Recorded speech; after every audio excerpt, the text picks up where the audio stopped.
Welcome, everybody. My name is Tony Klein. I'm the superintendent of University Academy. Welcome to the graduation of the record-setting class of 2018.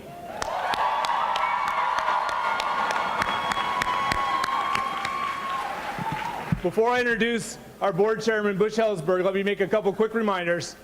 We want everybody to be able to hear their kid's name tonight when they come across the stage. We also want you to have fun, but after you've cheered, calm down until we can hear the next person's name. Fair, right? Class of 2018, I'm going to miss you guys. You were in 8th grade when I started here, so I've seen you go all the way through high school. You leave here many things, arguably the most decorated class we've ever had. You set new records.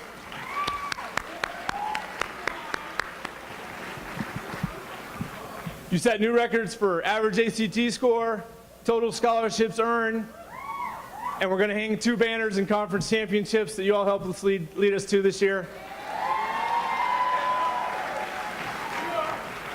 Not to mention what you did over the last 4 years played a huge part in this school being named a National Blue Ribbon School this year by the Department of Education. You did your job. With that said, I'd like to turn it over to our board chair, longtime board chair, the best board chair of any school board in the country, in my opinion, Mr. Butch Hellsberg.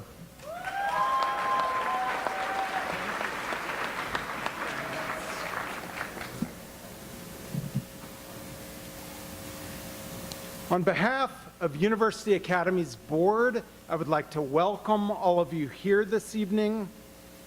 What happens here at this school is really a partnership between the faculty and administration, the families, and these amazing students. A huge congratulations to all of you.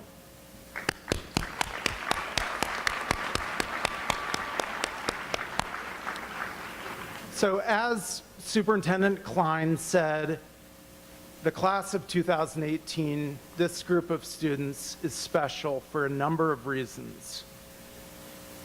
During this class's senior year, the U.S. Department of Education awarded this school with National Blue Ribbon School recognition.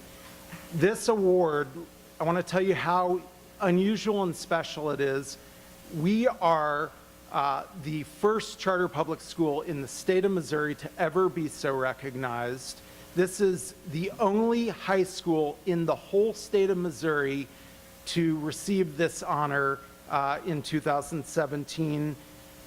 About 1/3 of 1% of the 130,000 eligible schools in the United States of America receive that honor in any given year. It is a big deal.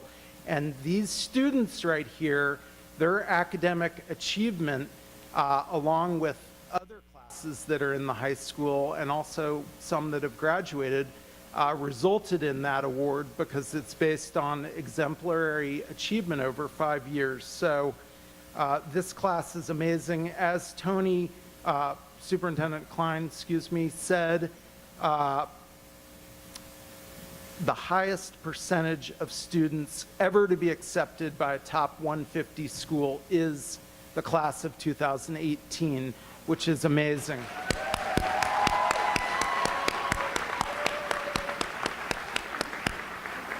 Additionally, Tony, Superintendent Klein mentioned that this class received more college scholarship offers than any other class in history at University Academy, $7.1 million.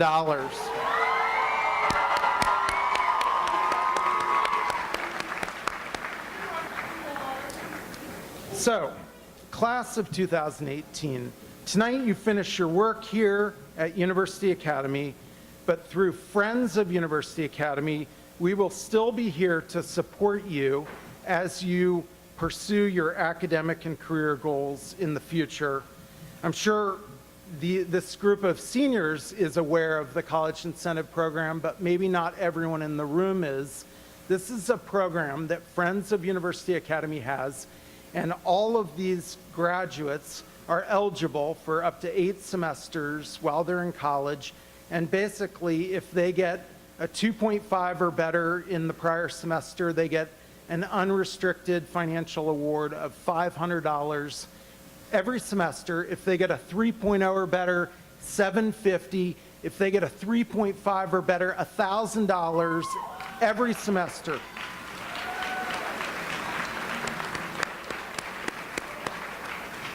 So class of 2018, as you head off to college and eventually into the workplace, continue to aim high and swing for the fences. Anything is possible with hard work and persistence, both of which you have demonstrated in spades during your time here at University Academy. We are really excited to see the great things that you do in the future. Tonight is University Academy's 15th graduation, but it's the first time our commencement speaker is a University Academy alum. Byron White will be speaking to you in a few minutes or very soon. He is a member of University Academy's first graduating class in 2004. He went to Carleton College and then joined Google in Ann Arbor, Michigan. While he was there, in his free time, he earned an MBA at the University of Michigan, and he's now a strategic partner lead at Google in Silicon Valley. Byron is a big UA supporter and serves on the board of Friends of University Academy. Please listen closely to what Byron has to say. He's got a lot of wisdom to share. Thanks to everyone again for being here tonight, and congratulations to the class of 2018.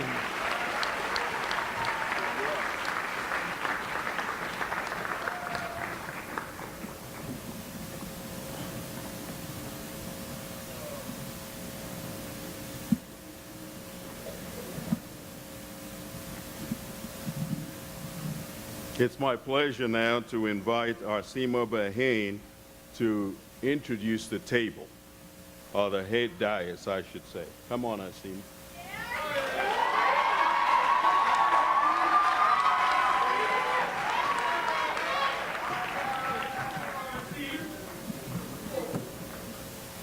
Good evening, families and graduates. Joining us on stage this evening, we have Tony Klein, Superintendent, Dr. Clem Ukoma, Upper School Principal, David Dickey, Board Member, Barnett C. Hellsberg, Junior Chairman, Emeritus and Founder, Bush Hellsberg, Board Chairman, Shirley Bush Hellsberg, Member and Founder, E. Bernard Franklin, PhD, Board Member, Nicole Jacob Sylvie, Board Member, and Christine Kemper, Board President.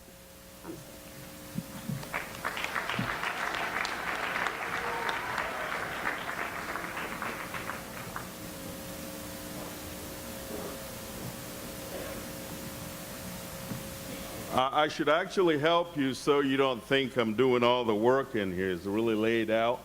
The next item on the program is we get to hear from our valedictorian, who is none other than Mariah Mcdaniel. Mariah?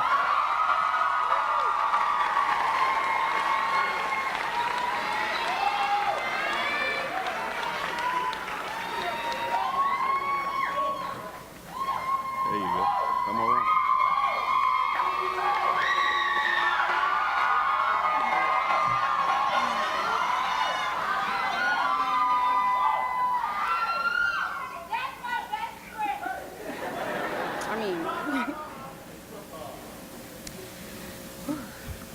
All right, good evening, everyone. I would like to start off by saying it's such an honor to be standing before you all today, and I hope you enjoy everything I have to say.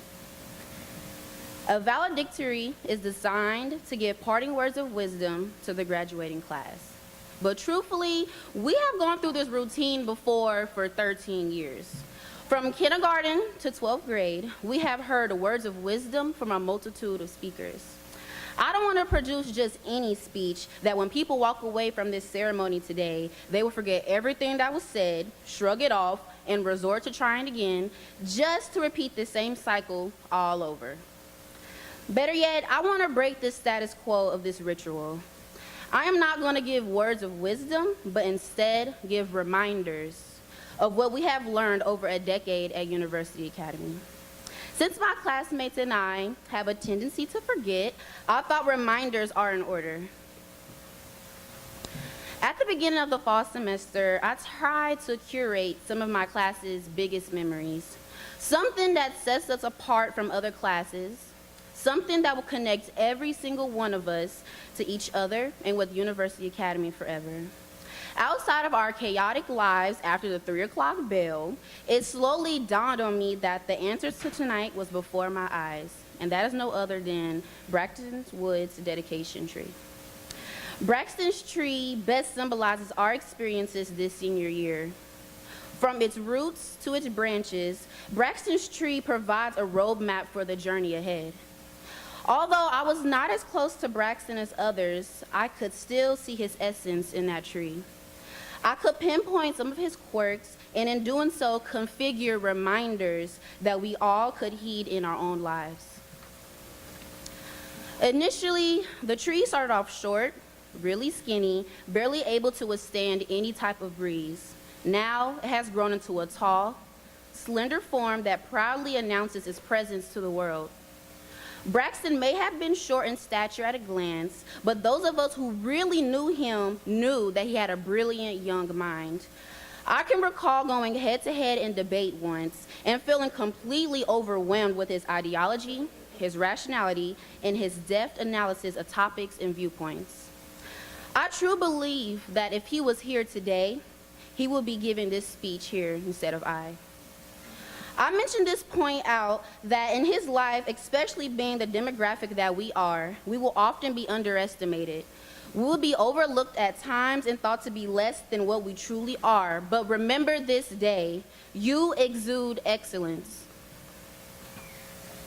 Here are the facts. As a class of 44, we have earned over $7 million, counting in scholarships, all without Kaufman scholars.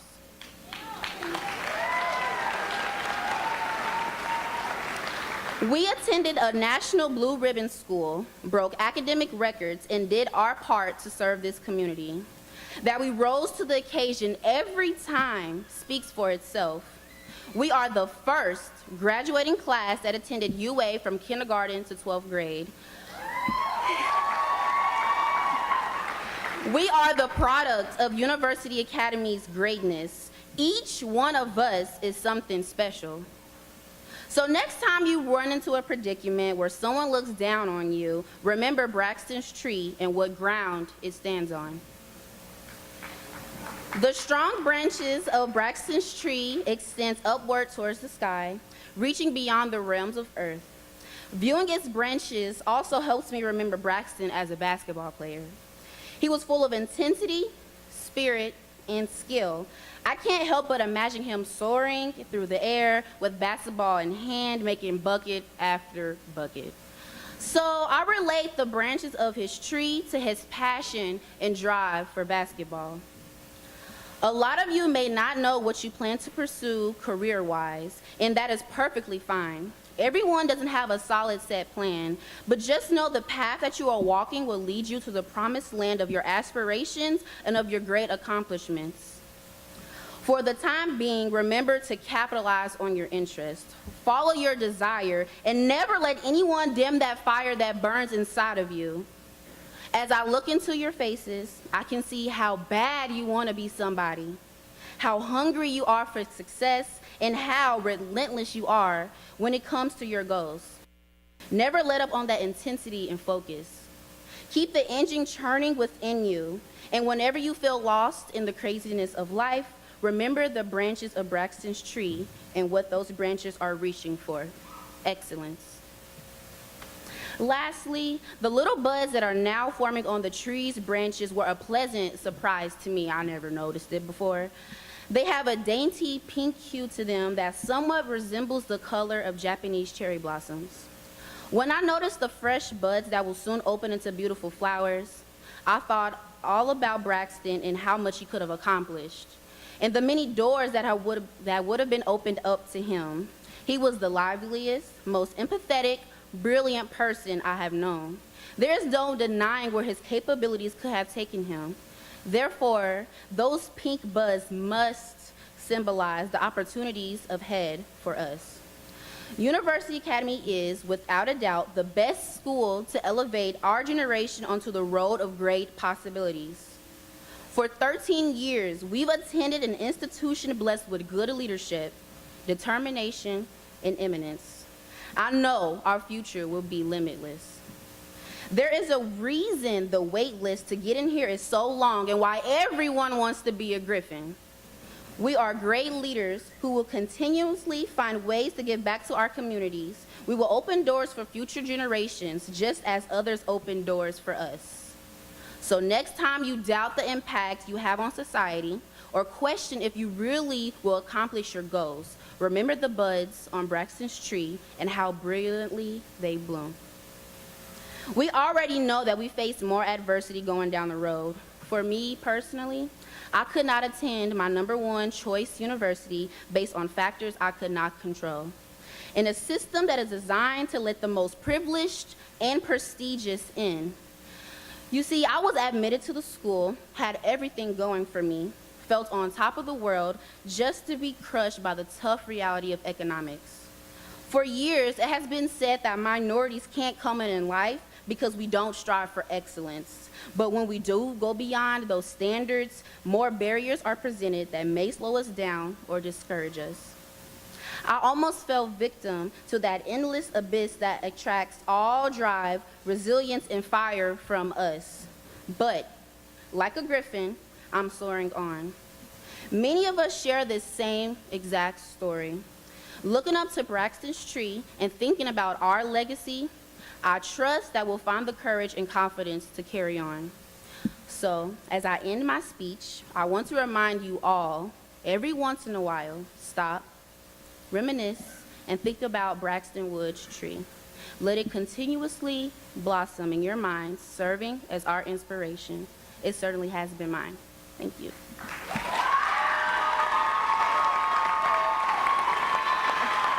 Good job. Thank you. Am I doing this? Yeah.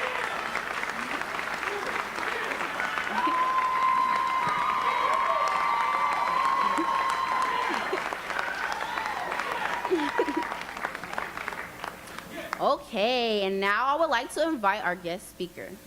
Byron White is a Kansas City native, raised just a few blocks from the original University Academy location.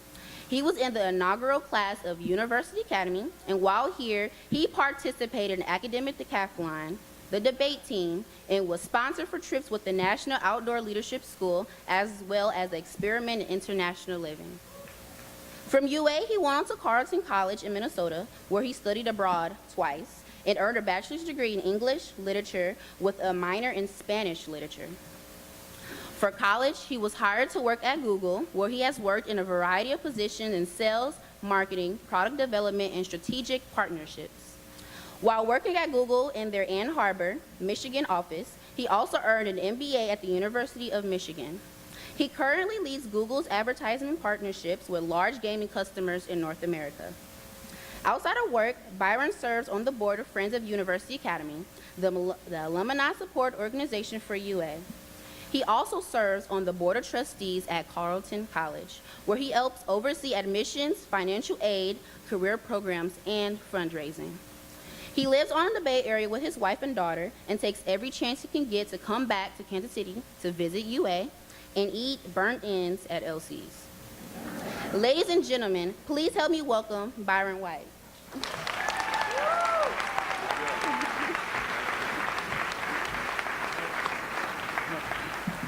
Man, she's a really good speaker. Hold on.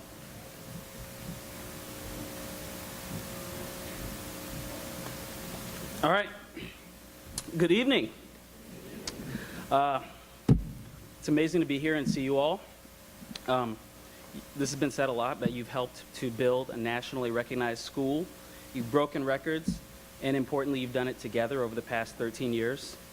And as the first kindergarten through high school graduates, you are proving the founder's vision to be true, that this educational model in this community will produce the most exceptional students, not just in Kansas City, but in America.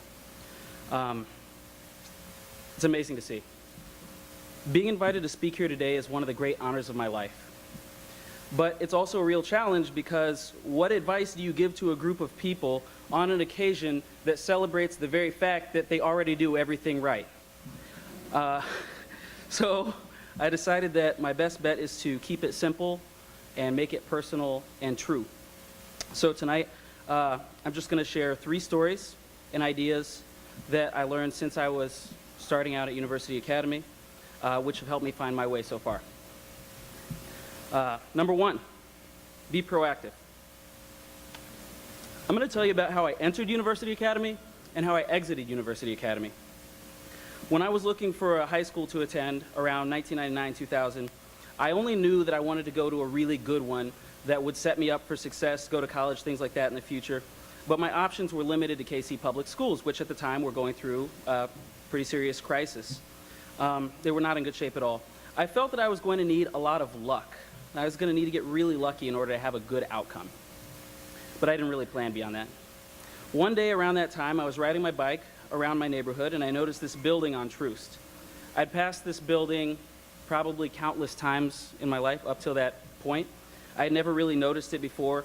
It was squat, 1-story, gray brick building, had no windows. Not surprising, I never noticed it. But this time, it had a big vinyl banner on it saying something like, College Prep Charter School, enroll now. So I was curious. I rolled my bike right inside and started talking to the people in the front office. They told me about this proposed school, how the person I was speaking to was actually the school's first principal and CEO. I didn't know schools had CEOs. They told me how they're going to start enrolling students, and the goal was that every student would graduate from there and go on to college and have a way to pay for it. Most importantly, what they told me was that if I entered as a 9th grader, I would have the opportunity to be the first to graduate. I had never been offered in my life, up to that time, the chance to be first at anything. And so I took the form out of their hands, and I enrolled right there and then. Later, they told me that I was the only student who ever enrolled himself in school, and that they never forgot that this was their first interaction with me. I stepped inside, enrolled myself, and grilled them about how they were going to help me. Looking back, I realized this was a pretty cavalier attitude about the whole thing. I was signing up for an experiment which might fail. The experience might not be what I had hoped. Maybe it would be too hard. I thought not very much about it. In fact, if I had thought more about it, I might not have done it. But I am so glad that my instinct was to be proactive in that moment. So, talking about my experience here, it was experimental. It was really rigorous. Out of the 110 of us who started in my class, only 13 of us graduated 4 years later. Those who stayed benefited from a grossly disproportionate benefit of a lot of resourcing. In fact, we got more attention and more support than students at elite private schools. I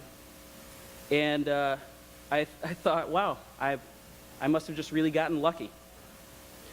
So then during my senior year, there was one day around February, after college applications were in, before I had heard back from anywhere, and I was just hanging out, chilling in my guidance counselor's office, just chatting with him between classes, and the phone rang. And I said, can I answer it? I have no idea why I asked if I could answer his phone on that day. I don't know if it was the same curiosity that attracted me to that vinyl banner 4 years prior. But he said, yes, fine, whatever. I picked up the phone, and the man said, hi, this is Todd Olson calling from the admissions office at Carleton College. And I talked to Mike Booth, that was the guidance counselor's name. And I said, hey, I applied to Carleton College. He said, is this Byron White? I'm calling about you. And so we had a chat, and then I passed the phone to the guidance counselor. And, you know, he said some nice things about me. He had to, because I was standing there watching him like a hawk. And then 2 months later, I got in. Thick envelope, you know. I later met that admissions officer in person, and he told me that the day he called, he was in the admissions committee, and that he wanted to do some extra research on me between committee meetings. So my test scores were pretty good, my grades were quite mediocre, and he had never heard of this school before. So something didn't add up, and he wanted to just get a little bit more background. to see if I could survive at a very competitive school. And he said that the very fact that I had been in my guidance counselor's office, that I had picked up the phone and told him why I wanted to go there, was all that he needed to know. So he moved my folder from the maybe pile to the accepted pile. Because if you're that proactive, you'll be fine anywhere. So that's it. That's how I entered UA. And that's how I left. It's the life lesson I stumbled into. If you are proactive all the time, you do not need to worry about getting lucky because the luck will find you.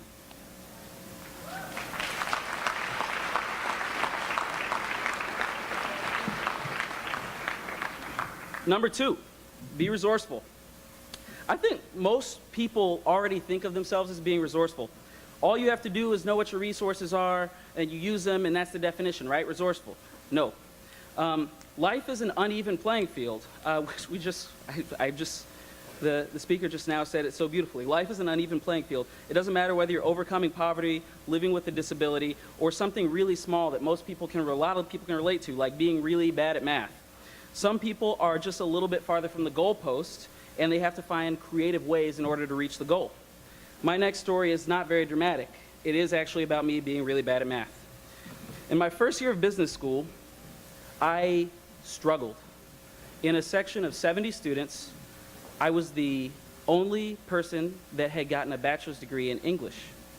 Everybody else was from finance or engineering field. So they were really good at math.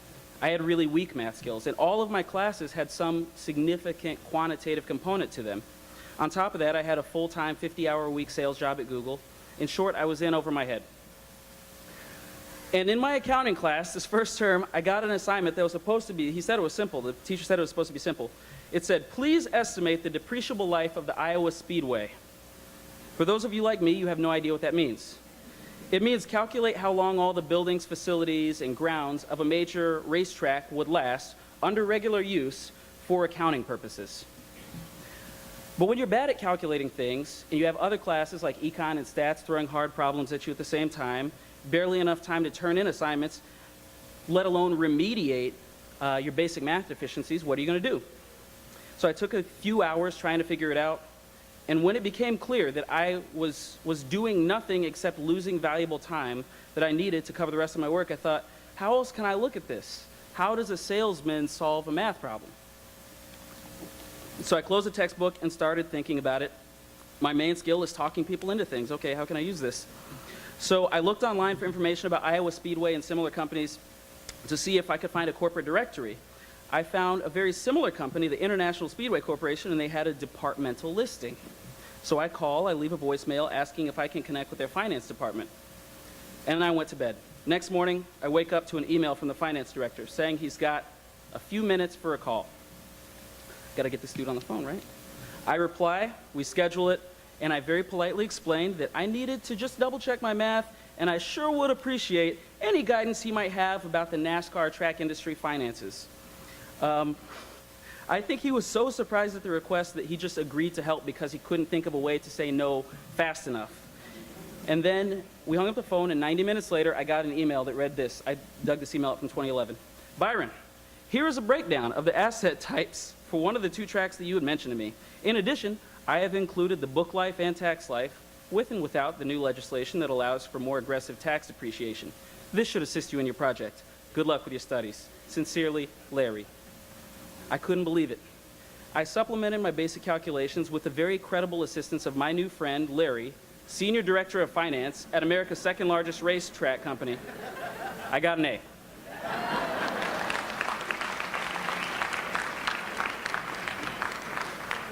At the next class, the professor called me out, and we had a good laugh at my novel approach to problem solving, and then I actually did learn how to solve the problem properly. But of course, it is your responsibility to start by doing your homework, to be confident, and to use the resources that are readily available to you as much as possible. But sometimes you are at a disadvantage. If the playing field is uneven, then sometimes the prescribed approach is not enough. At those times, rather than just grinding away at a futile task, take a minute to think. What different levers can you pull to have a disproportionate impact in your favor? That's resourcefulness. Okay, lesson number 3. Think 10x. Think 10x. When people start doing something new, they tend to to choose a specific goal which meets their minimum needs, work towards that goal, and then stop. I used to be like this. Then I started working at Google. Often, I would pose an idea in a meeting and someone would ask me, "Why is that your goal? What is your 10X plan?" I said, "What is a 10X plan and why is my approach not good enough?" After a few months of this, it started to sink in. I saw how they did things around there. Sure, you do whatever you need to do to complete little tasks throughout your day. Get it done, move on to the next thing. There's nothing wrong with speedy execution.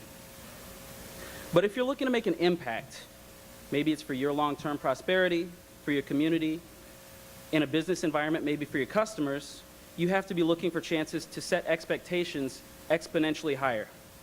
A Google executive said, "True innovation happens when you try to improve something by 10 times, not 10%. A 10X goal forces you to rethink an idea entirely. It pushes you beyond existing models and forces you to totally reimagine how to approach it." So here's my story about that. Last year, a friend asked me for help finding a new job. We spent hours on his resume.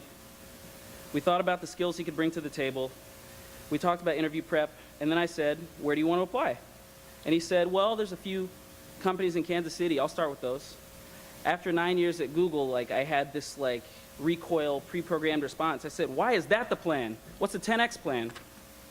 So then we started thinking about what he really wanted to accomplish and what it would realistically take to produce the best outcome. What did he care about? Money? Was it prestige? Was it a location? Turned out that all he really needed was a financial analyst job somewhere in America, preferably not too cold. That was it. As far as his needs, we could say that his wish list for employment was simple and there was no need to be picky.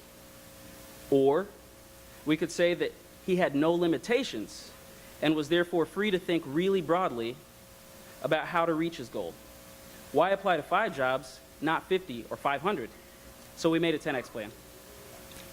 It was pretty simple. With about an hour of concentrated thought, we engineered a basic plan, set up auto notifications at job sites, build templates to save time on writing personal statements, put together basic tracker to make sure that you're making progress across all the jobs you apply for. He applied to about 70 individual jobs. It took an average of about 3 minutes per job. We started this process in January. He was hired in March to a great company in a city that he liked. By thinking 10X, we didn't just open 1 or 2 doors, we opened all the doors. And he got to choose which one to step through. In the past 14 months since he started this job, he's gotten 2 raises. He's so good at his job that they redefined the job category based on the new standard that he set. So, don't just consider acceptable outcomes. Every once in a while, when you face a big question, think 10X. Okay, that's it. 3 lessons, true stories. But I know what you're thinking. The word reminder comes to mind. I know what you're thinking. We're the most accomplished class in the history of this institution. We are obviously proactive and highly persistent. Of course we know about resourcefulness. Didn't you hear that we racked up in millions in scholarship funding?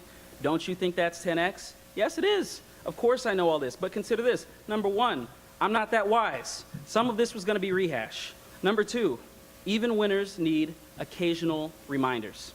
So, because the higher up you go, the harder it becomes to sustain that momentum. Maybe a few of my stories, I thought, would help you think about the defining moments in your own lives, in your own experience. Keeping those in mind as you move on from this place will help you stay on track. You're the most impressive group of people that I've ever stood in front of. Thank you for letting me be here. And you've just completed a long journey. I'm so excited to celebrate this evening with you, this day with you, and I'm beyond excited to see what you do next.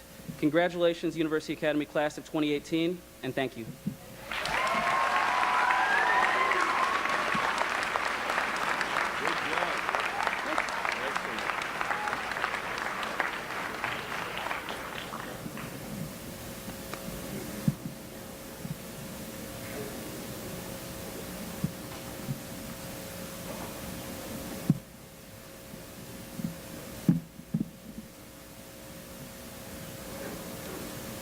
We've now arrived at the moment where I tell the board that the class standing in front of you, or sitting in front of you, all 44 of them, have met all the requirements you laid out. some of them even going beyond. And I would hope that having presented that to you, Mr. Chairman, you'll accept them as having met those requirements so we can begin handing out their diplomas. All right, let's go.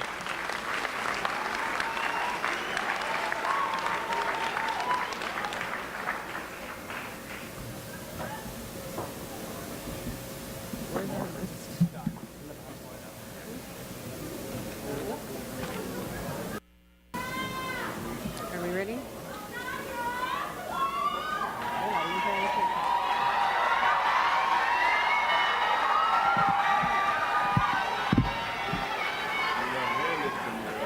Simone Nicole Adgers.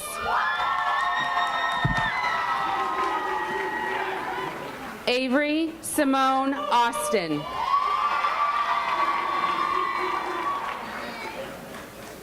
Arsima Tesfai Kifle Berhane.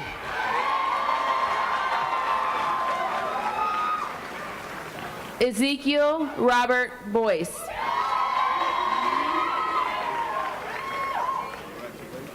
Martinique Lene Briggs.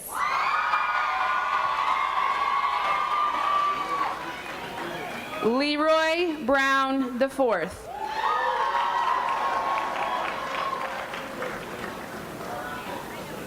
Terry D. Butler Jr. Malik Harama Dickerson McKinney. Tori Madison Ely.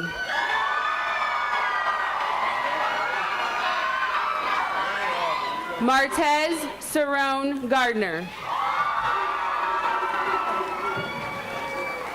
Janique Martier Graham. Tatiana Denise Gravely Moss.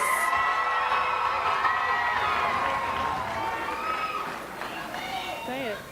What is Samaya Marai Yasmin Hafiz.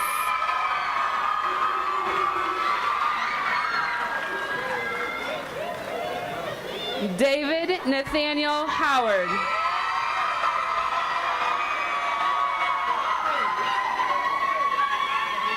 Gregory Vernell Jones Jr.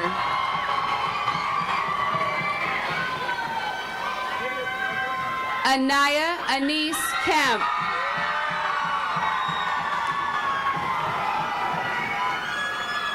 Raven Monet LeBerry.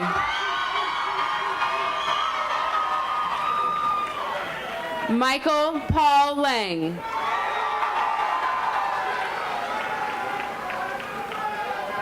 Christian Michael Lee.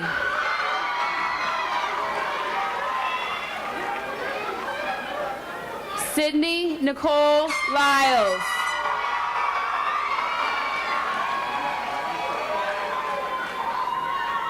Davon Christopher Mansaw. Sophia Lenee Maxwell.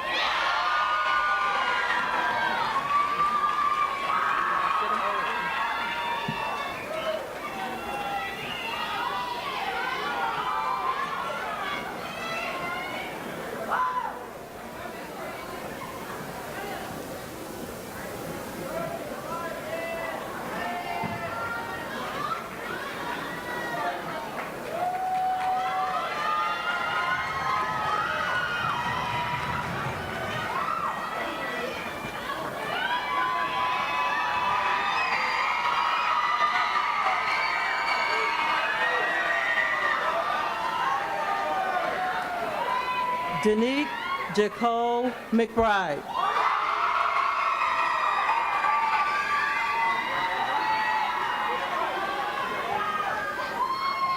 Mariah Nicole McDaniel.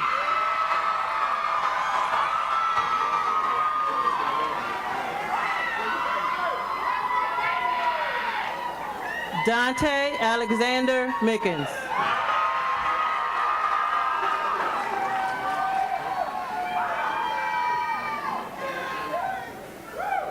Sydney Andrea Moco.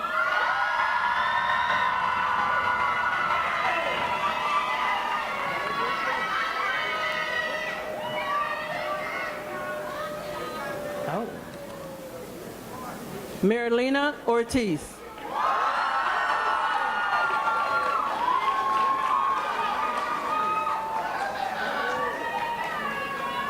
Dorian Michelle Morris.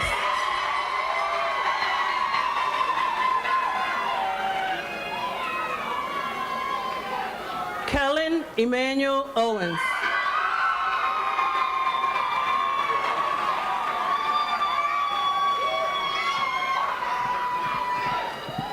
Raina Selena Louise Pace.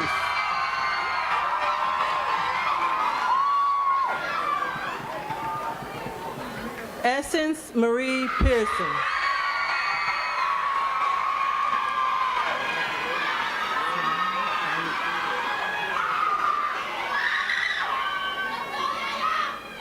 Iyanla Simone Halik Perkins.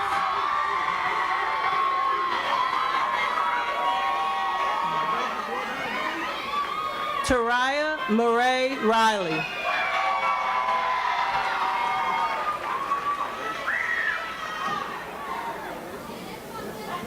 Kenton Richard Sheely Jr.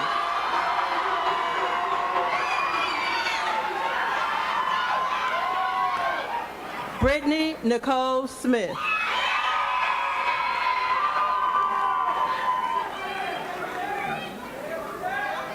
India Ayana Sorrells.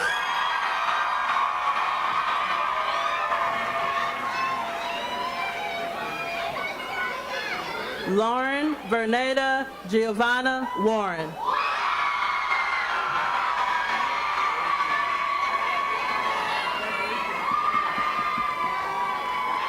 Betty Jean Marie Watson Anderson.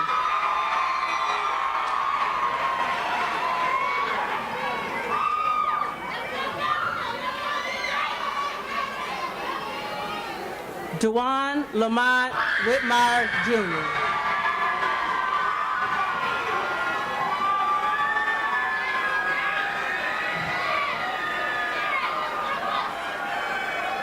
Byron Keith Williams Jr.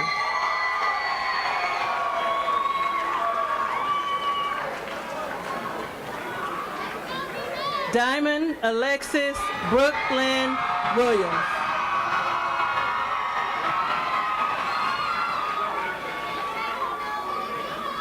Ryan Christopher Wilson.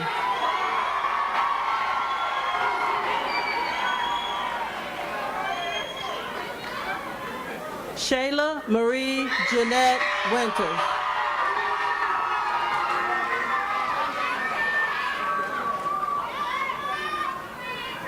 Amaya Jordan Zweifer.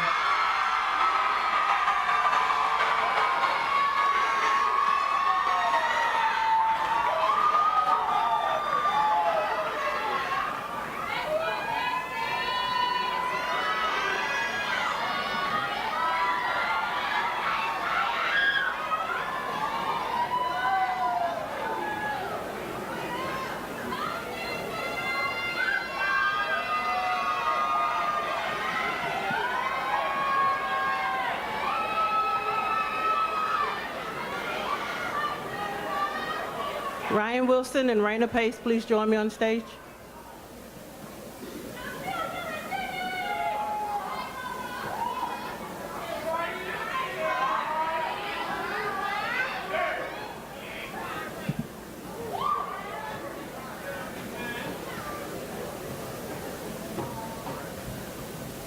You reading?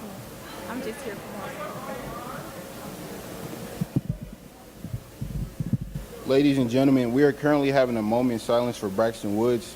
And would you please join me in memory of our classmate who died in an auto accident 5 years ago? Thank you.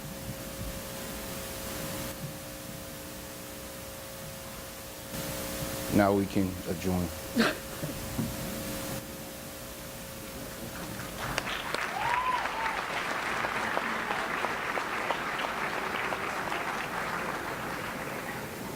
Iyanla Perkins.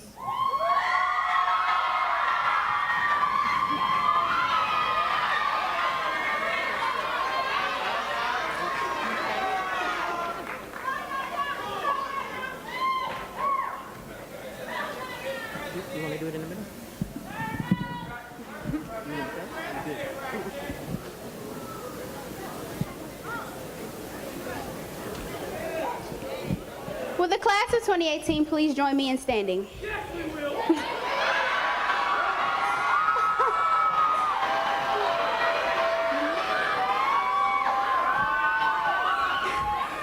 Now will you guys please join me in turning the tassels from the right to the left?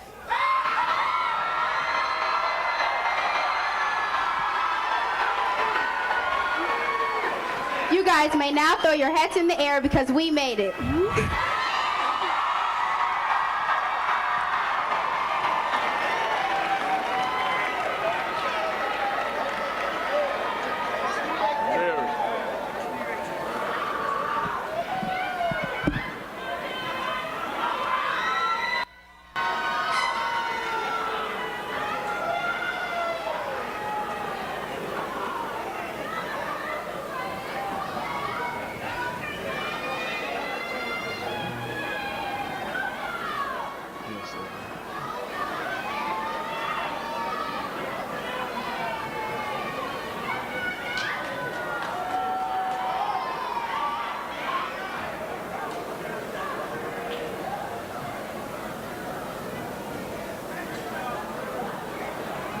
Could I have the class of 2018 stand again? Turn around and give your family and friends a wave.